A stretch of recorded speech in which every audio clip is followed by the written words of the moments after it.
Magandang tanghali Luzon, Visayas at Mindanao. Narito na ang nagkakaisa at pinakamalawak na pagbabalita. Sa pangunguna ng Presidential Communications Office na kinabibilangan ng Philippine Information Agency, Philippine News Agency, Presidential Broadcast Service, IBC at PTV, mula sa IBC 13, ako po si Princess Jordan. Ihahatid namin ang mga komprehensibo at mahalagang balita mula sa iba't ibang bahagi ng bansa. Mula naman sa PTV, ako si Alan Francisco. Ito ang Balitang Pambansa. Ngayong tanghali sa Balitang Pambansa, Pangulong Ferdinand R. Marcos Jr. pinatitiyak sa mga ahensya ng gobyerno ang striktong pagpapatupad ng implementing rules and regulation ng Magna Carta of Filipino Seafarers. Proteksyon ng mga marinong Pinoy, pinatututukan. PAOK, patuloy na tutugisin ang mga nagtatagong POGO workers. Regular na inspeksyon sa mga establishmentong pinaglulunggaan ng maliliit na POGO, susuyurin. Pangulong Ferdinand R. Marcos Jr. nakiisa sa pagunita ng pista ng Poong Jesus Nazareno. Ilang mga deboto nagpumilit pa rin sumampa sa andas kahit mahigpit na ipinagbabawal. Ang update sa Traslasyon 2025, alamin. Sektor ng edukasyon nananatiling prioridad sa pamansang pondo ngayong taon ayon sa DBM. At Bulkang Kanlaon muling nagbuga ng abo, Alert Level 3 nananatiling nakataas.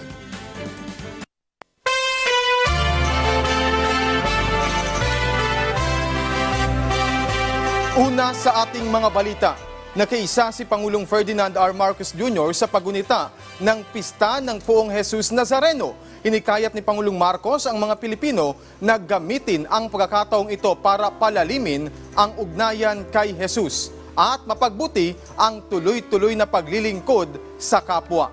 Si Kenneth Pasyente ng PTV sa Balitang Pambansa. Nagpahatid ng pakikiisa si Pangulong Ferdinand R. Marcos Jr. ngayong ginugunita ang pista ng Jesus Nazareno. Giit ng Pangulo na ang tradisyong ito na nagmula sa malalim na pagpapakasakripisyo ay nagbigay ng lakas sa marami na dahilan para matagpuan ang pagkakaisa sa pamamagitan ng pananampalataya bilang isang bayan. Isang paalalaan niya ang pistang ito ng naging sakripisyo ng Panginoon para iligtas ang sanlibutan.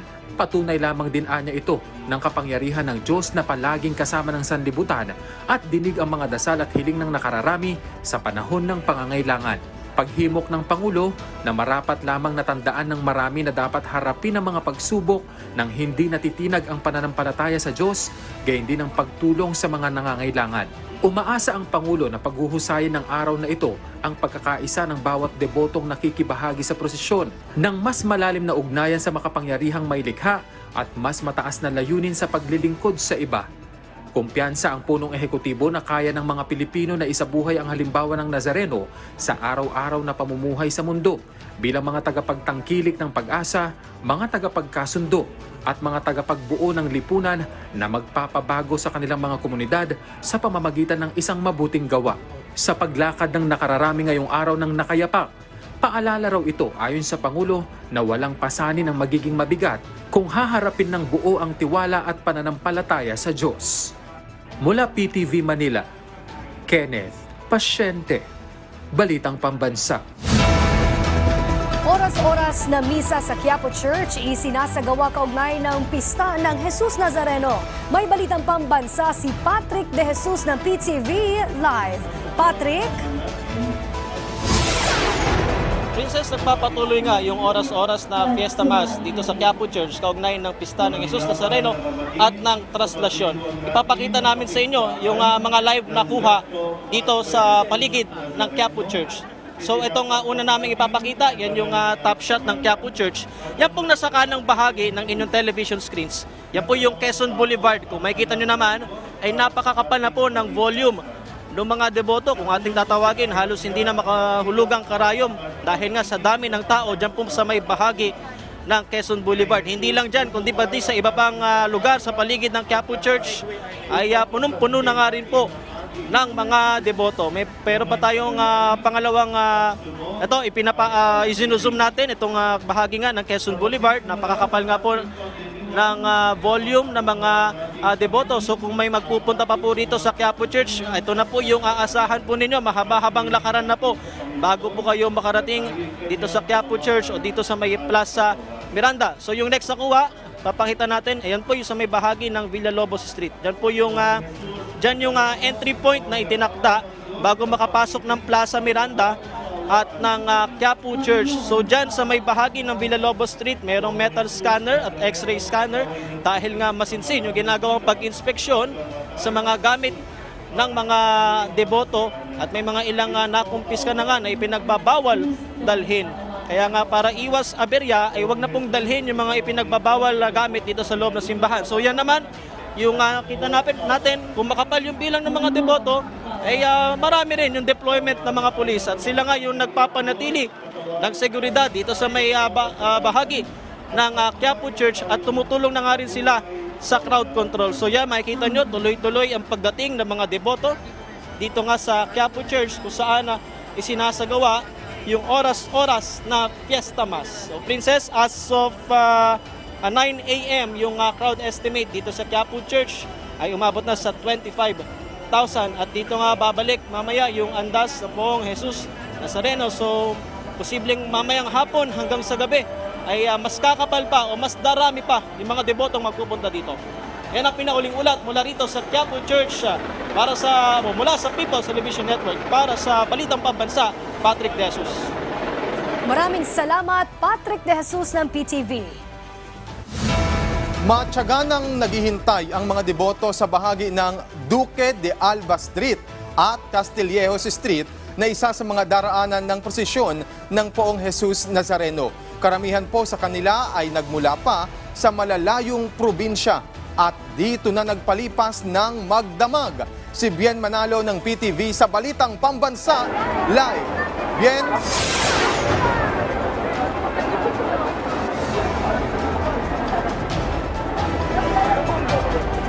Alan, alam mo, hindi alintana ang mainit at maalinsangang panahon para sa ating mga deboto na matyagang naghihintay ng prosesyon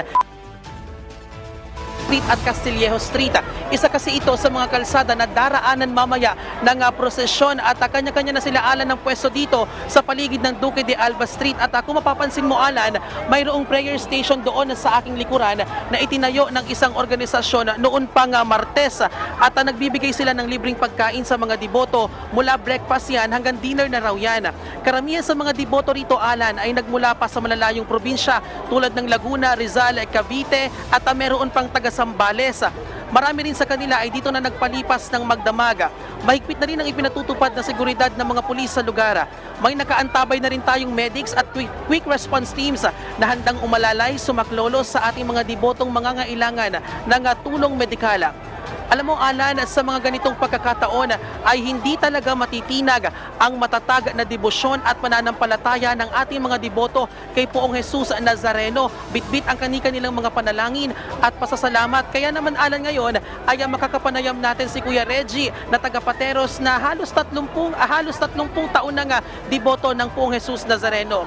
Magandang hapon po, Kuya Reggie, at live po tayo ngayon sa Balitang Pambansa sa PTV4. So, Kuya Reggie, bakit gano'n na lang katatag, no, yung pananampalataya, yung debosyon mo kay Poong Jesus Nazareno? Simula, marami struggle sa buhay ko eh. Tsaka bata pala sumasama na ako rito sa Nazareno, sa grupo namin. Hanggang 3 dekada na. Tsaka higit sa lahat, hindi ako pinababayaan ng Poong Nazareno eh. Tsaka minsan nalulungkot din ako. Malungkot ang buhay ko, minsan wala talaga kinakapos. Tsaka dati maganda trabaho ko. Tsaka yung mga magulang ko, mga pinagdaanan, ilang beses na aksidente. Hanggang ngayon, nakaligtas sila. Okay. Kuya Reggie, kasi bawat deboto may kanya-kanya yung panata kay Poong Jesus Nazareno. Ikaw, ano ba yung panata mo sa kanya? Bali ang panata ko lang, makapunta ako rito, makasama sa prosesyon, makawak sa lubid. Tapos minsan pag darasal, pupunta ng simbahan. Ang ko lang naman dito, nagpapasalamat ako sa Poong Nazareno. Hindi naman ako yung humihiling eh. Yun. Alright, maraming salamat po Kuya Reggie sa pagbabahagi ng iyong kwento. At Alan, ayan muna ang update mula rito sa Duque de Alba Street. Balik sa iyo, Alan. Maraming salamat, Bien Manalo ng PTV. Andas ng Poong Nazareno, mabilis ang naging pagbaybay sa Kadigbak Road patungong Finance Road. Hindi lang maiwasan na may ibang nahimatay sa dami ng tao. Habang may ilan namang nadisgrasya matapos ng kaing umakyat sa andas. May balitang pambansa si Isaiah Mirafuentes ng PTV. Isaiah?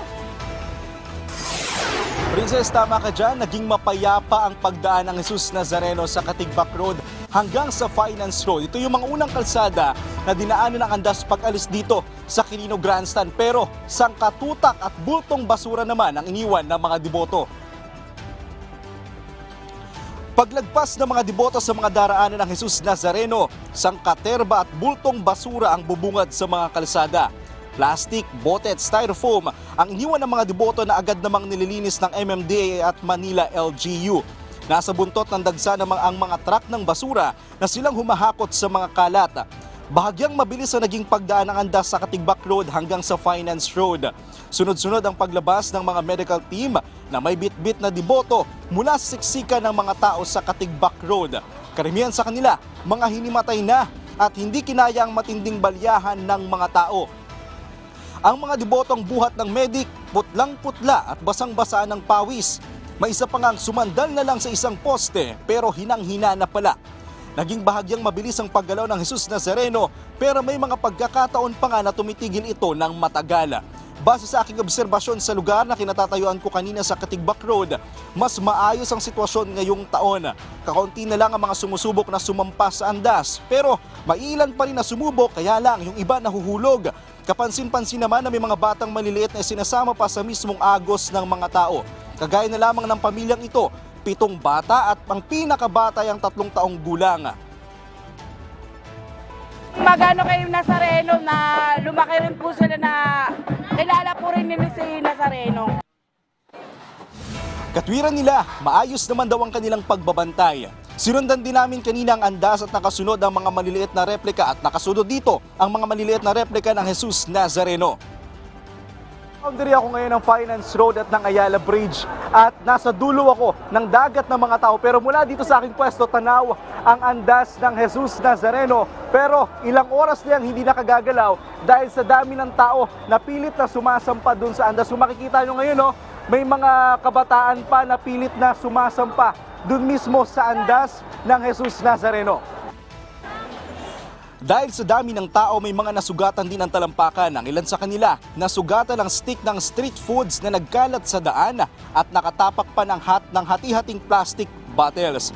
Alam mo, Princess, sa pagsunod ko kanina sa andas ng Jesus Nazareno, isa yung aking napansin sa mga nadaanan nito. Walang iba, pasensya na sa mga nanananghalian, pero yung mabahong amoy ng mga kalsada. Kasi Princess, yung napansin natin, yung mga deboto, dahil sa layo ng mga portalet na inilatag dito, doon na wala lang iba kundi napili na nilang mag-CR sa mga kalsada, doon na sila umihi at dumumi. Kaya naghalo-halo na yung mga amoy sa kalsada at hinaluan pa yan ang amoy ng mga pawis ng mga tao. At yan muna ang update mula dito sa Maynila. Balik mo na sa iyo, Princess. Maraming salamat, Isaiah Mirafuentes ng PTV. Tinanggal na ng Simbahang Katolika ang salitang itim sa pangalan ng Poong Jesus Nazareno. May balitang pambansa si Divina de la Torre ng IBC. Itim na Nazareno o Black Nazarene ang nakaugalian ng tawag ng mga debotong Katoliko sa poon o imahe ni Jesucristo. Pero ngayon, tinanggal na ng Simbahang Katolika ang salitang itim sa pangalan ng Poong Jesus Nazareno. Paliwanag ng simbahan, Nuestro Padre Jesus Nazareno ang tawag sa poon ng dalhin nito sa Quiapo at hindi malinaw sa kanila kung paano at saan nagmula ang pagtawag ng itim sa Jesus Nazareno. Unang-una, hindi po ito historically founded. Wala po sa kasaysayan natin na makikita natin na ito ay tinawag na itim na Nazareno. Wala rin tayong pinanggagalingan na event kung bakit ito ay tinawag na itim. Yung mga naririnig natin na ito ay nasunog, na maraming nangyari sa imahe ng Poong Jesus Nazareno while it's being transferred from Mexico to the Philippines, wala po tayong sapat na datos nito. Ang kulay na itim ay definitely dahil sa punong kahoy na ginamit na matatagpuan sa Latin America. Ngayon, nung pagdating dito ng imahe, ang pagkaka-introduce dito ng mga Agustinian talaga ay NPJN, Nuestro Padre Jesus Nazareno. Tinanggal na rin sa pangalan ng simbahan ng Quiapo ang salitang itim at tatawagin itong Minor Basilica and National Shrine of Jesus Nazareno, St. John the Baptist Parish o Basilica Minor at Pambansang Dambana ni Jesus Nazareno. Lain umano nito na higit pang palalimin ang koneksyon at pananampalataya ng mga deboto sa imahen at parehong paggahalak sa mga imahe ni Jesus. Mula sa IBC News, Divina De La Torre para sa Balitang Pambansa. Hindi lang kaligtasan ng mga deboto sa traslasyon ng Poong Jesus Nazareno ang prioridad ng Manila Police District, kundi maging ang kapakanan ng mga pulis na nagbabantay rin sa ruta ng prosesyon. Sa panayam ng Radyo Pilipinas, sinabi ni MPD spokesperson Police Major Philip Ines na may mga medical team na nakaantabay sakaling makaramdam sila ng pagkahilo at pagod. Andyan aniya ang mga medical teams mula sa Department of Health at MDRRMO. Sa huli, paalala ng MPD sa mga deboto, sumunod sa mga inilabas na paalala ng mga otoridad at ng Quiapo Church para maging mapayapa at maayos ang traslasyon 2025. Samantala, pinatitiyak ni Pangulong Ferdinand R. Marcos Jr. sa mga kinauukulang ahensya ng pamahalaan ang striktong pagpapatupad sa implementing rules and regulations ng Magna Carta of Filipino Seafarers. Si Clazel Pardilla ng PTV sa Balitang Pambansa. Para maitaguyod ang karapatan, kapakanan at kabuhayan ng mga Filipino seafarer, sinaksihan ni Pangulong Ferdinand R. Marcos Jr. ang paglagda sa implementing rules and regulations ng Magna Carta of Filipino Seafarers. Pinatitiyak nito ang karapatan ng mga marino sa tamang impormasyon kaugnay sa kanilang trabaho. Pinabibigyan ng proteksyon laban sa pang-abuso at diskriminasyon. Pinatatakda ang malinaw na kontrata sa trabaho, kabilang ang makatwirang pasahod, oras ng pahinga at benepisyo. Laman ng batas ang pag-aabot ng medical na atensyon at sick leave sakaling dapuan ng sakit habang nasa biyahe o naka-quarantine. Sa ating mga marino, saan man dako kayo ng mundo, patuloy ninyong binibigyan ng karangalan ang ating bansa dahil sa taglay ninyong kasipagan, kahusayan at katatagan. Kaya naman, sa bawat paglalayag sa bawat paglalakbay ninyo, kami po ay nasa likod ninyo, naglilingkod upang higit na maitaguyod ang inyong seguridad, dignidad at karapatan.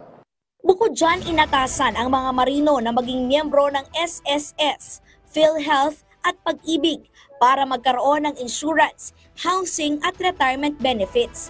Bibigyan ng access sa counseling, tulong pinansyal, legal assistance at iba pang suporta ang mga marino at pamilya ng mga seafarer. Kasabay niyan ang pagsulong sa dekalidad na training na ahasa at magpapaunlad sa karera ng mga seafarer, hindi lamang sa mga kalalakihan, pati sa mga kababaihan.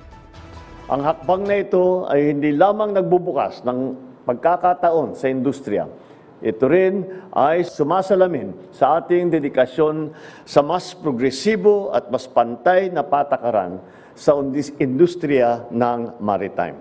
Magtatatag ang pamahalaan ng one-stop shop para sa mga seafarer na tutugon sa kanilang mga pangangailangan. Inatasan ni Pangulong Marcos ang mga ahensya ng gobyerno na tiyakin ang pagpapatupad nito. Ito po ay simula lamang ng mas matatag at maliwanag na kinabukasan para sa ating mga marinong Pilipino at sa kanilang mga pamilya.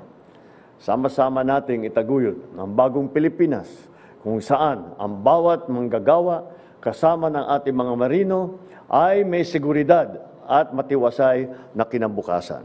Mula sa PTV, Clazel Pardilla, Balitang Pambansa. Tiniyak ng Department of Budget and Management na nananatiling pangunahing prioridad ang sektor ng edukasyon sa 2025 General Appropriations Act o GAA. Ayon kay DBM Secretary Amena Pangandaman, sa huling computation ng Kongreso, malinaw na mas malaki ang alokasyon para sa edukasyon kung saan mayroon itong overall budget na 1.055 trillion pesos. Mas mataas sa inila ang budget para sa public works na nakatanggap ng higit 1 trillion pesos. Binigyan din rin ni Pangandaman ang isang bagong item sa pondo na karagdagang 1.5 billion pesos para sa Connectivity Enhancement Program para sa e-learning sa mga pampublikong paaralan. Layo nitong mas mapahusay pa ang digital infrastructure sa pampublikong edukasyon. Patuloy na tinutugis ng Presidential Anti-Organized Crime Commission o PAOK ang mga foreign nationals na sangkot sa Pogo. Ayon sa PAOK, nasa mahigit 40,000 na foreign nationals ang sangkot sa online scamming. 20,000 rito ay nag-voluntary deportation na, pero nagtatago pa rin ang nalalabing kalahati sa kabila o sa bilang. Bagamat dinowngrade na ang working visa tourist ng iba noong Oktubre. Naglabas naman ng Memorandum Circular 2025 No. 1 issued nitong Enero ang DILG na naglalaban ng absolute prohibition ng POGO at non-renewal ng lahat ng business permits at licenses nito. Sa ilalim din yan, inatasan ng lahat ng LGUs na mag-report sa DILG o PNP field offices kung mayroon sila nakikitang small-scale POGO. Magsasagawa rin sila ng regular inspections lalo na doon sa mga establishmento na maaaring paglagakan ng small-scale POGO. Patuloy ang ipag-iimbestiga ng PAOK hindi lang sa issue ng POGO operations kundi maging sa lahat ng klase ng scamming. Kung problema natin sa scamming na ang gumagawa po ay yung mga POGO, yung mga POGO operation na yan. Ang pinagmumulan po kasi niyan, Sir Mike, yung mga SIM card na pre-registered, na mga, ang identities dun sa mga SIM cards po is mga fake po. Ano? Kaya every time na nag-iimbestiga kami, laging blank wall, Sir Mike, pag fake yung tao, fake yung address. So, mahirap po yung investigasyon na ginagawa namin. So, ang target, kasama po sa mga targets namin ngayon is yung mga gumagawa po ng mga pre-registered SIM cards na yan na ginagamit po sa panloloko. Naglabas na ng listahan ng areas of concerns ang COMELEC o Commission on Elections kasama ang PNP at AFP para sa Hatol ng Bayan 2025. Base sa inisyal na bilang ng COMELEC, nasa 1,642 na munisipalidad at lungsod sa bansa. 1,239 dito ay nasa green category. 188 ay yellow category, 177 ay orange, at 38 naman ay nasa red category. Sabi ng Philippine National Police at AFP, para sa mga lugar na nasa red category, pagpatak ng January 12, magdaragdag sila ng kanilang puwersa sa checkpoints dahil ito ay mga lugar na posibleng ilagay sa COMELEC control dulot ng mga namataang armed group, threats at iba pa. Karamihan naman sa mga nakalagay sa red category ay mga bayan at lungsod sa Bangsamoro Autonomous Region in Muslim Mindanao o BARM. Balita mula sa Philippine News Agency, itinalaga ni Pangulong Ferdinand R. Marcos Jr. si Associate Justice Geraldine Faith Ekong bilang bagong presiding judge ng Sandigan Bayan. Ang pagtatalaga ay kinumpirma ng Malacanang nitong Miyerkules, January 7. Batayan sa nilagdaan ng Pangulo. Papalitan sa pwesto ni Associate Justice Ekong si Amparo Kabutahitang na nagretiro bilang anti-graft court noong November 2024. Si Ekong ay na-appoint na noong 2016 bilang Associate Justice ng Sandigan Bayan at nakapaglingkod na rin bilang presiding judge ng Regional Trial Court Branch 9 sa lungsod ng Cebu simula 2004 hanggang 2010. Samantala, magre-retiro naman sa posisyon si Ekong sa Sandigan Bayan sa August 6, 2037. Patuloy na nakatutok ang konsulada ng Pilipinas sa Los Angeles dahil sa nagpapatuloy na wildfire sa California sa Amerika. Sa panayam ng Radyo Pilipinas, sinabi ni Deputy Consul General Maria Alnigamble na wala pa namang mga Pilipino na humihingi ng tulong sa kanila. Pero may mga natatanggap na aniya silang report na may mga Pilipino na lumika sa Los Angeles County o di kaya kasama sa sapilitang pinalikas ng pamahalaan doon. Sa ngayon, wala pa namang Pilipino na napaulat na nasaktan sa wildfire. Pagtitiyak ng ating konsulada, bukas ang kanilang tanggapan para tumulong sa ating mga kababayan. Mas pinaigting pa ng Philippine Army ang kampanya laban sa loose firearms. Si Leon Twinkle Bolongon ng PIA Socsargen sa Balitang Pambansa. Pinatitindi ng 6th Infantry Campilan Division o 6ID ng Philippine Army ang kanilang kampanya laban sa mga hindi dokumentadong baril o loose firearm. Bago pa man ang pagsapit ng midterm elections sa darating na Mayo 12 ng kasalukuyang taon. Ibinahagi ni Lieutenant Colonel Roden Orbon, tagapagsalita ng 6ID ng Philippine Army, na ang pinalakas na kampanya laban sa mga loose firearm ay naglalayong matiyak ang mapayapa at ligtas na halalan ngayong taon. We hope yung iba pong mga political leaders natin, especially po yung mga barangay officials at yung mga nais tumakbo sa papalapit na halalan ay makipagtulungan din po at sama-sama nating linisin yung ating mga barangay doon sa mga natitira pa mga loose firearms po, yung mga undocumented, mga illegal firearms na nandyan. Batay sa pinakabagong datos mula sa 6ID, mahigit 400 na samut-saring uri ng loose firearm ang narecover ng hukbo mula sa iba't ibang lugar sa ilalim ng kanilang nasasakupan mula pa noong unang bahagi ng nakaraang taon. Pagsasauli ng armas, mas maganda kasi it is medium of peace and harmony kasi walang mayyaring duguan, sakitan o palamangan ng anumang mga bagay na meron tayo. Yung ating eleksyon hanggang mangyayari ngayong May 12 is maganda. Hangad ng kampanya, iginiit ng 6ID ang tuluyan ng pagsupil sa paglaganap ng mga hindi dokumentadong baril o loose firearm upang mapawi ang pangamba ng mga residente at matiyak ang mas ligtas at panatag na kapaligiran habang isinasagawa nito ang kanilang mga pang-araw-araw na gawain at tungkulin. Mula sa Philippine Information Agency Socsargen, Leon Twinkle Bolongon, Balitang Pambansa. Nananatili pa rin sa Alert Level 3 ang status level ng Bulkang Kanlaon.